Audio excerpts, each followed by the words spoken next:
আশা করি প্রথমবারের মতো বিপিএল এর রাজশাহী টিম এবং খুবই প্রথম রাউন্ডে আমরা 10-এ 8টা ম্যাচ জিতে গ্রুপের টপে ছিলাম।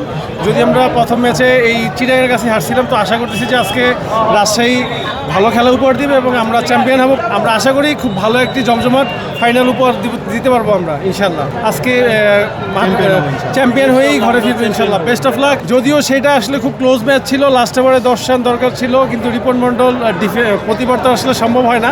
যদিও মেহেদি ক্যাপ্টেন ছিল, ক্রিজে 6টা মেরে দেওয়াতে খেলাটা ক্লোজ হয় এবং জিতে গেছে। লাস্ট 3 বল থাকতে আমরা হারছিলাম। তো আশা করি যে আজকে আমরা চিটাগাংকে সেই প্লে অফের হারের প্রতিশোধ হিসাবে আমরা তাদের হারিয়েই চ্যাম্পিয়ন হব ইনশাআল্লাহ। আশা করতেছি আজকে সাহিবজাদা ফারহান খুব ভালো খেলবে। যদিও সে আসলে লম্বা ইনিংস খেলতে পারতেছে না, একটা ম্যাচই শুধু বড় খেলছে।